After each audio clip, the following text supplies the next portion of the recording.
May. All right, we're going to take a live look here at the state capitol here in California, where tonight there are calls for more transparency when it comes to investigations of state lawmakers. You might remember at the height of the Me Too movement, the California legislature promised to release its sexual harassment records, but it stopped releasing those reports in 2020. KCRA-3's Capitol correspondent Ashley Zavala explains what's going on and the effort to change this. Hey, ho, ho! Sexual violence has got to go! Nearly 7 years since the Me Too movement shook the state capitol, there are new questions about sexual assault investigations involving state lawmakers and their high-level staffers. At what I would say was kind of the peak of the Me Too movement, there was a push for there to be more transparency around this. Sophia Bolag, a reporter with our partner at the San Francisco Chronicle, covered the Me Too developments, which changed how sexual assault and other misconduct is investigated at the California state capitol. After the first couple of investigations started being done and there started to be findings that were substantiated against lawmakers and chiefs of staff, we started getting like document dumps, and we got quite a few of those. Journalists like Sophia were part of an informal agreement with the legislature that it would release substantiated sexual assault reports to the public, but legislative leaders did not want this in state law. Since 2020, those reports have stopped. It's hard to know what you don't know. Now, the legislature is claiming there has not been a legitimate complaint against any of the state's 120 lawmakers or their high-level staff since 2020.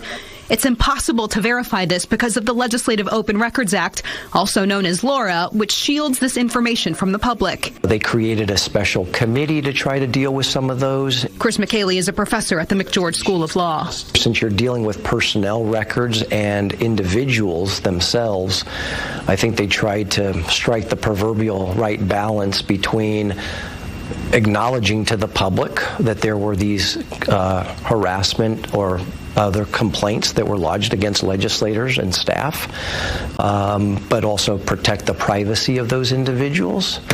We filed a LAURA request for complaints submitted between 2020 and 2023.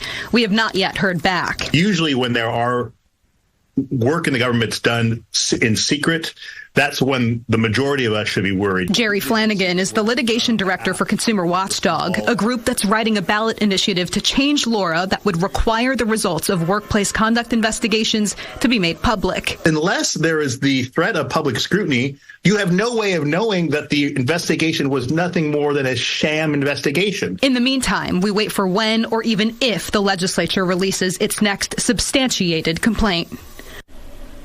Neither Senate Pro Tem Tony Atkins nor new Speaker Robert Rivas would comment on this story. In a statement, the Secretary of the Senate and Chief Administrative Officer said in part that the Legislative Workplace Conduct Unit has played a significant role in improving the workplace and that legislative leadership plans on sharing information on how the WCU is being used later this year.